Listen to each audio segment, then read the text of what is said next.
네, 안녕하세요. 누가복음 2장, 3장 같이 좀 살펴보겠습니다. 누가복음 2장에 보면 예수님 그 탄생 기사가 기록되어 있어요. 그래서 요거는 이제 목자에게 천사가 알려주는 베들레헴에 가봐라. 너희 구주가 나셨다. 이제 그 이야기를 전하고 있지요. 목자들에게. 요거 양도 있고요. 소도 있고요. 양치기 개도 있고요. 예, 뭐 그렇습니다. 얘는 놀란 표정이고 이 사람은 어디로 갈까요? 라고 지금 가리키고 있고 예, 지금 뭐 그런 내용들이에요. 바사노라는 사람이 그렸다 그랬고요. 이건 엘그레코라는 사람이 그린 이 목자들이 와서 경배하는 모습인데요. 여기 아기 예수 계시고요. 성모 마리아. 예, 뭐 그렇습니다. 이 사람들이 이제 목자들. 그다음에 하늘에는 영광, 땅에는 평화를 외치는 천사들 이렇게 표현한 것 같아요. 계속 좀 볼까요? 자, 예수님 출생했는데 언제냐? 가이사 아우구스토 때 아우구스투스라는 황제고요. 가이사는 제가 늘 말하지만 시저, 케사르, 황제를 뜻합니다. 자, 그래서는 요셉이 다윗의 집 족속이래요. 다윗의 집 족속은 뭘까요? 왕족이죠. 패망한 왕족. 어쨌든 왕족입니다. 그래서 다윗의 고향인 베들레헴으로 호적 등본하러 갔어요. 약혼한 마리아 이제 출산 때가 이르렀는데요. 여관이 없어서 강보에 싸서 구유에 누였다. 라고 합니다. 그래서 우린 구유는 뭐죠? 말구유라고 주로 하잖아요. 말구유인데 어쨌든 소나 그 짐승의 여물통을 말하잖아요. 그러다 보니까 마구간에서 태어났을 것이다. 우리는 이런 이야기들도 많이 해요. 그리고 이 여관이 없다. 빈방 없습니까? 라는 성극 혹시 기억나십니까?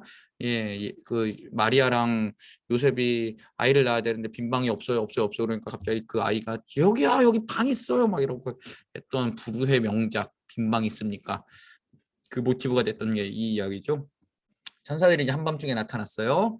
양떼를 치던 목자들에게. 그리고 마태복음에 보면 누가 나오죠? 동방박사가 나오죠. 예, 두 부류가 가서 예수께 경배했다라는 것을 우리는 알 수 있습니다. 양떼를 치던 목자들에게 천사가 나타났고요. 온 백성에게 미칠 큰 기쁨의 좋은 소식. 기쁨의 좋은 소식은 뭘까요? 주님께서 너희의 어려움을 돌아보셨다. 너희의 죽음을 돌아보셨다. 구원자가 올 것이다. 11절 구주가 나셨으니 곧 그리스도 주시니라.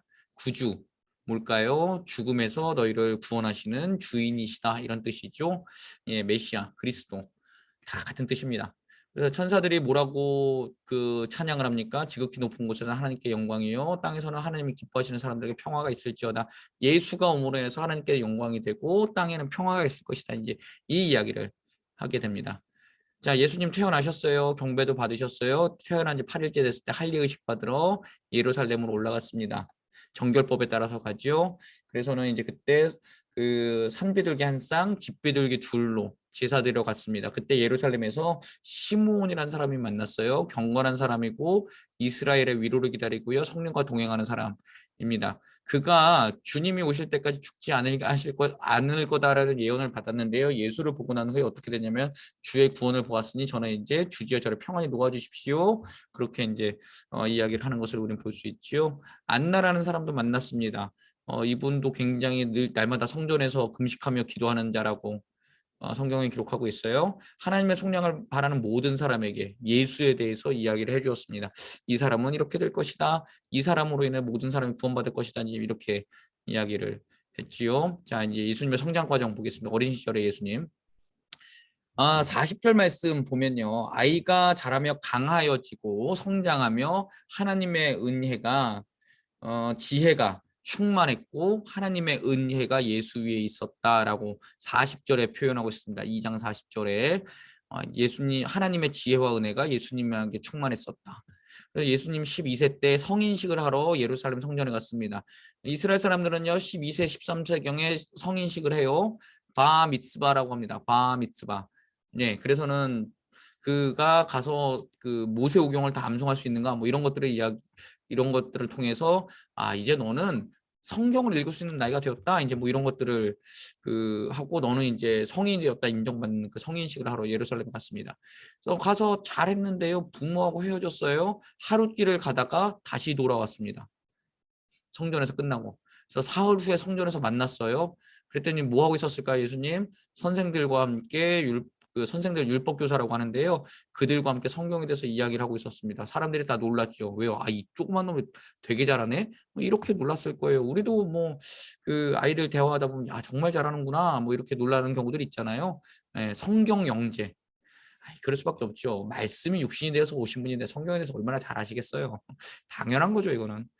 부모가 꾸지람했습니다. 이 자식 얼마나 놀랬겠어요. 큰아들이 없어졌는데. 자, 이제 예수님이 내 아버지의 집에 있어야 할 줄 모르셨습니까? 라고 했는데 사춘기 12살이면 뭐 사춘기잖아요. 이제 어떻게 대답했을까요? 아유, 그것도 몰라요. 뭐 이렇게 했을까요? 아니면 아, 예, 제가 여기 있었는 줄 잘 모르셨습니까? 걱정하셨군요. 이렇게 했을까요? 제가 봐서는 후자라고 봅니다. 왜 후자냐면요. 그 51절에 보면 나사렛에 이르러 그 부모를 순종하며 받들었다라고 하거든요. 그러니까 예수님은 이렇게 되바라지지 않았다. 우리는 그렇게 우리 해석할 수 있고요. 52절 말씀. 중요한 말씀이죠. 키가 자라고 지혜가 자라면 하나님과 사람들 앞에 사랑스럽게 되었다. 우리 자녀들에게 날마다 이렇게 기도해 줘야 되고요. 우리 손자 손녀들 보실 때마다도 키가 자라며 지혜가 자라며 하나님과 사람에게 사랑스러운 사람이 되게 해주십시오. 기도할 뿐만 아니라 한 가지 더 그 사랑을 나누어 줄 줄 아는 사람이 되게 해주십시오라고 날마다 기도해야 될 줄 믿습니다. 3장 말씀 볼까요? 자, 3장 말씀. 이제 세례 요한이 등장했어요. 세례 요한 그 광야에 있었고요. 마태복음 표현에 의하면은 메뚜기와 석청 먹었다 그러죠. 그 다음에 낙타 털옷을 입고 띠를 둘렀다. 예, 제가 지난번에 말했었는데 바리새, 그 다음에 사두개, 에세네파 중에 에세네파 경건주의자 전통에 있었다라고 우리 보면 됩니다. 요단강 근처에서 죄사함을 받게 하는 회개의 세례를 죄사함을 받게 하는 회개의 세례를 주었습니다. 주의 길을 예비하는 존재가 되었죠. 이사야 40장에 보면 주의 길을 예비하라. 그 다음에 말라기에 보면 그가 아버지께로 마음을 다 돌이키게 할 것이다. 이게 다 누구의 사역이었냐면 엘리야의 사역이었습니다. 그래서 나중에 예수님 제자들이 물어보죠. 주님 엘리야가 와서 다 회복해야 된다 그랬는데 엘리야는 언제 왔습니까? 그랬더니 예수님 뭐라 그러셨죠? 엘리야가 이미 왔다. 그리고 모든 것을 다 말을 했으나 너희들이 받지 않은 거다. 라고 했을 때 사람들이 아 세례 요한이 그런 거였구나 라고 이제 이야기를 하는 거죠. 요한이 뭐라고 얘기를 했을까요? 회개에 합당한 열매를 맺으라 라고 얘기를 했습니다. 그랬더니 사람들이 어떻게 하면 우리가 회개에 합당한 열매 맺을까요? 옷 두 벌 있는 사람은 옷 없는 사람에게 나누어 주고 세리는 정한 돈 외에는 더 받지 말고 군인은 사람들과 강탈하지 말고 그 다음에 거짓 증거하지 말고 뺏어가지 마라. 이렇게 너희들이 하나님의 사람으로서 다른 이들을 강압적으로 하면 안 된다라고 세례 요한이 이야기를 했습니다. 그랬더니 예수님 그 사람들이 이렇게 물어봐요. 너 그럼 우리가 기다린 그리스도냐라고 물어봐요. 그랬더니 세례 요한이 뭐라 그럽니까? 아니다. 나는 그의 신발끈도 못 푼다. 그는 정말 지극히 높은 하나님의 아들이다. 라고 이야기를 하지요.